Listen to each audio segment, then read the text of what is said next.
Shalom sahabat-sahabat bijaksana channel dimanapun Anda berada. Saya percaya kita semua pernah membaca atau mendengar tentang kisah Daud membunuh Goliat. Ini adalah salah satu cerita favorit dalam Alkitab. Sebuah kisah tentang seorang anak pengembala yang membunuh seorang raksasa prajurit Filistin. Mari kita segarkan ingatan kita dengan membaca 1 Samuel 17 ayat 4-7 mengenai gambaran Goliat.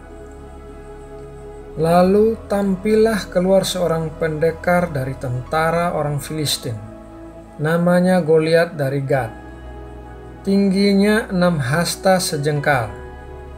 Ketopong tembaga ada di kepalanya dan ia memakai baju sirah yang bersisik. Berat baju sirah ini 5.000 sikal tembaga. Dia memakai penutup kaki dari tembaga dan di bahunya ia memanggul lembing tembaga. Gagang tombaknya seperti pesa tukang tenun dan mata tombaknya itu 600 sikal besi beratnya. Dan seorang pembawa perisai berjalan di depannya. Goliat adalah seorang raksasa dengan tinggi hampir 3 meter dan ia memakai perlengkapan perang yang berat serta mengintimidasi musuh.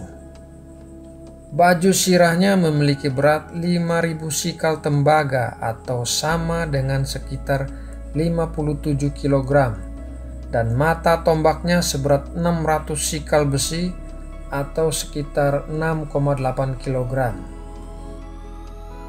Gambaran tentang Goliat sangat bertolak belakang dengan gambaran Daud dalam 1 Samuel 16 ayat 12. Kemudian disuruhnyalah menjemput dia.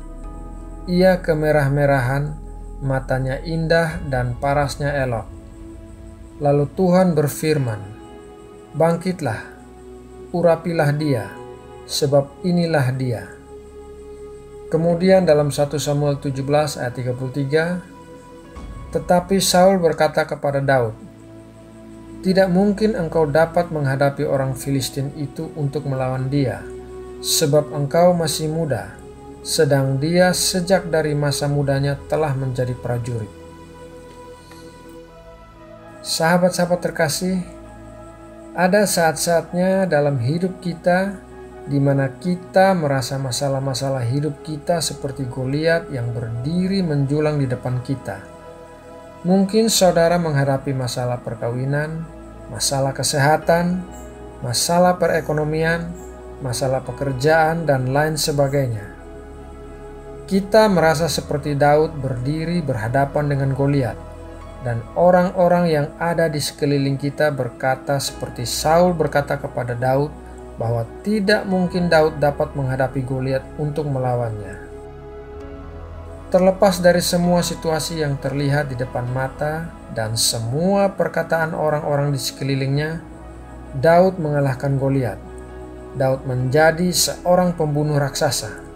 Mari kita baca dalam 1 Samuel 17 ayat 48-51. Ketika orang Filistin itu bergerak maju untuk menemui Daud, maka segeralah Daud berlari ke barisan musuh untuk menemui orang Filistin itu. Lalu Daud memasukkan tangannya dalam kantungnya, diambilnyalah sebuah batu dari dalamnya, diumbannya, maka kenalah dahi orang Filistin itu, sehingga batu itu terbenam ke dalam dahinya dan terjerumuslah ia dengan mukanya ke tanah.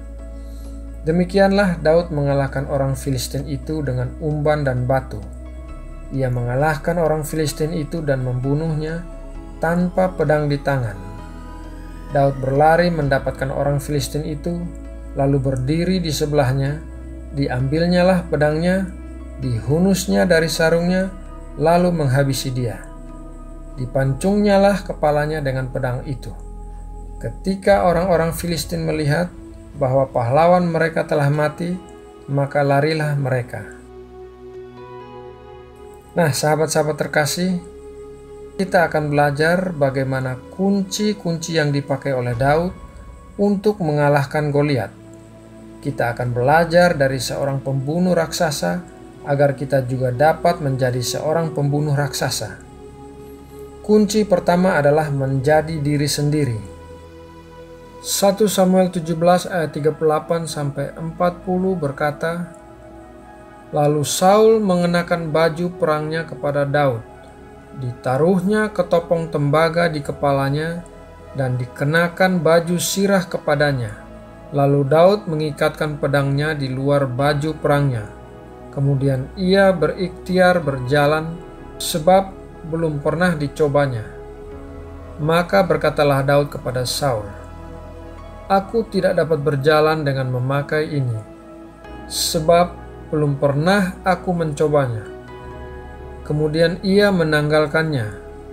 Lalu Daud mengambil tongkatnya di tangannya, dipilihnya dari dasar sungai 5 batu yang licin dan ditaruhnya dalam kantung gembala yang dibawanya, yakni tempat batu-batu. Sedang umbannya dipegangnya di tangannya. Demikianlah ia mendekati orang Filistin itu." Ketika Saul mengenakan pakaian perangnya kepada Daud, Daud memilih untuk menjadi dirinya sendiri dan berjalan dalam urapan Allah untuk menghadapi Goliat. Daud menyadari bahwa menjadi dirinya sendiri dan menggunakan karunia-karunia dan pengalamannya yang unik akan lebih efektif daripada mencoba memaksakan diri ke dalam cetakan yang nampaknya lebih cocok bagi pertempuran dengan Goliat. Seperti halnya Daud, setiap kita diciptakan secara unik untuk sukses dalam peperangan-peperangan yang Allah tetapkan bagi kita. Allah menciptakan kita untuk berhasil. Kita telah diperlengkapi dengan Roh Kudus-Nya yang ada di dalam kita, dan setiap kita diberikan karunia dan kemampuan yang unik dan berbeda. Jadi, jangan berusaha menjadi orang lain dan ingin memiliki urapan orang lain. Percayalah bahwa kita memiliki urapan kita sendiri yang cocok untuk kita. Allah mengetahui apa yang terbaik bagi kita. Jika kita merasa kemungkinan kesuksesan kita kecil sekali, kita harus ingat bahwa Allah suka menggunakan pahlawan yang tidak diperhitungkan. Ia suka menggunakan hal-hal yang dianggap bodoh dan lemah oleh dunia dan menggunakan mereka dalam cara yang membingungkan orang pintar. Mari kita baca dalam 1 Korintus 1 ayat 27-29. Tetapi apa yang bodoh bagi dunia dipilih Allah untuk memalukan orang-orang yang berhikmat, dan apa yang lemah bagi dunia dipilih Allah untuk memalukan apa yang kuat, dan apa yang tidak terpandang dan yang hina bagi dunia dipilih Allah, bahkan apa yang tidak berarti dipilih Allah untuk meniadakan apa yang berarti, supaya jangan ada seorang manusia pun yang memegahkan diri di hadapan Allah. Kunci yang kedua adalah membawa senjata yang tepat. Dalam 1 Samuel 17 ayat 40, lalu Daud mengambil tongkatnya di tangannya, dipilihnya dari dasar sungai 5 batu yang licin dan ditaruhnya dalam kantung gembala yang dibawanya, yakni tempat batu-batu. Sedang umbannya dipegangnya di tangannya. Demikianlah ia mendekati orang Filistin itu. Pengumban bukanlah senjata yang baru yang digunakan oleh Daud pada saat melawan Goliat. Daud sudah bertahun-tahun menjaga domba ayahnya dengan pengumban, dan berkat latihan sehari-hari, ia telah menjadi sangat mahir mengumban. Ketika terjadi peperangan, Daud tidak sembarangan memilih pengumban dan batu. Ia memilih senjata itu karena ia terlatih menggunakannya. Itu senjata yang tepat untuk melawan Goliat. Sahabat-sahabat terkasih, kita dipanggil untuk mengatasi berbagai macam raksasa yang berbeda, dan itu artinya kita semua memerlukan jenis-jenis senjata yang berbeda. Kunci kemenangan adalah mengenali senjata strategis yang diberikan oleh Allah untuk masing-masing peperangan. Terkadang kita harus terjun dalam peperangan, dan terkadang kita harus berjuang dalam damai. Terkadang kita harus melawan dengan konfrontasi, dan terkadang kita harus melawan dengan humor. Kita harus berdoa dan percaya bahwa Allah akan memberitahukan kepada kita senjata-senjata apa yang kita perlukan untuk mengalahkan para raksasa yang kita hadapi. Kunci yang ketiga adalah berkata. Dalam 1 Samuel 17 ayat 45-47 tertulis, "Tetapi Daud berkata kepada orang Filistin itu, 'Engkau mendatangi aku dengan pedang dan tombak dan lembing, tetapi aku mendatangi engkau dengan nama Tuhan semesta alam, Allah segala barisan Israel yang kau tantang itu. Hari ini juga Tuhan akan menyerahkan engkau ke dalam tanganku, dan aku akan mengalahkan engkau dan memenggal kepalamu dari tubuhmu. Hari ini juga aku akan memberikan mayatmu dan mayat tentara orang Filistin kepada burung-burung di udara dan kepada binatang-binatang liar, supaya seluruh bumi tahu bahwa Israel mempunyai Allah, dan supaya segenap jemaah ini tahu bahwa Tuhan menyelamatkan bukan dengan pedang dan bukan dengan lembing, sebab di tangan Tuhanlah pertempuran, dan Ia pun menyerahkan kamu ke dalam tangan kami.'" Sahabat-sahabat terkasih, banyak dari kita yang menghabiskan terlalu banyak waktu untuk membicarakan raksasa-raksasa kita dan tidak cukup waktu untuk berbicara pada raksasa-raksasa kita. Kita menelpon teman-teman kita membicarakannya di gereja, dan kita mengeluh kepada para tetangga kita memasang status pada media sosial kita. Kita lari ke semua teman kita untuk mencari telinga yang bersimpati.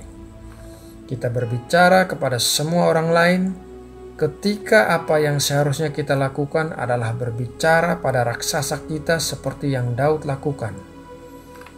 Daud mengerti kebenaran rohani yang sangat penting bahwa memperkatakan firman Tuhan atas situasi kita dapat menciptakan sesuatu dalam dunia nyata.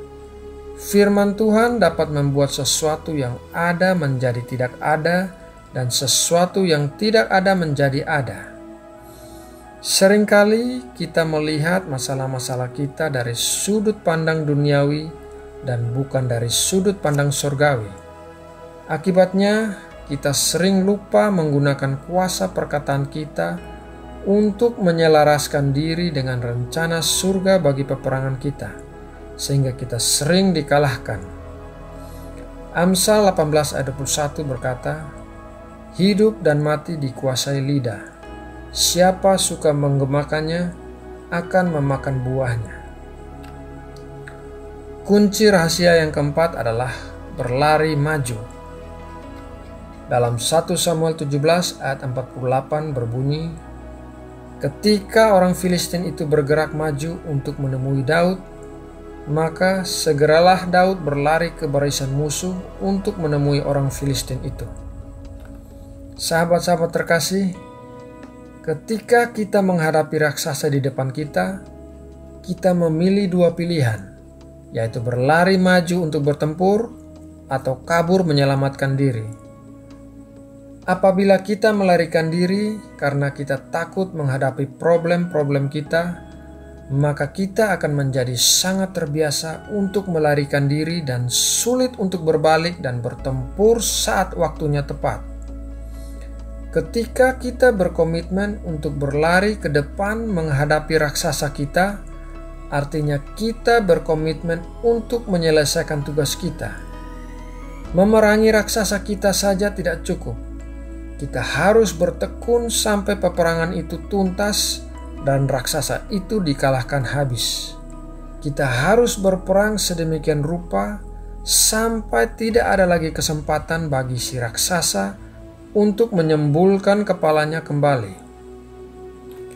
Sahabat-sahabat yang dikasihi oleh Tuhan Yesus Kristus, tidak peduli raksasa-raksasa apapun yang kita hadapi hari ini, jika kita berbalik dan menghadapi mereka dengan berani, kita dapat mengalahkan mereka. Allah telah memberikan semua yang kita butuhkan. Jika kita tidak dapat mengalahkan raksasa kita seorang diri, Allah telah menempatkan orang-orang di sekitar kita untuk bergabung dalam pertempuran itu. Jika kita tidak memiliki energi atau kekuatan, Allah siap mengajar kita bagaimana berperang tanpa menjadi letih. Jika kita merasa tidak memenuhi syarat, Allah siap memberi kita kualifikasinya. Kita adalah para pembunuh raksasa, para putra dan putri Allah. Kita dilahirkan untuk menang dan bertumbuh bagi kemuliaan Allah. Jangan biarkan raksasa kita membohongi kita dengan mengatakan bahwa kita kurang baik dalam hal apapun. Nah, sahabat bijaksana, demikianlah renungan kita kali ini. Dan apabila saudara merasa diberkati oleh renungan ini, silahkan klik tombol like dan subscribe, serta membagikan video ini untuk menjadi berkat bagi saudara-saudara kita yang lain. Terima kasih, Tuhan Yesus memberkati. Amin.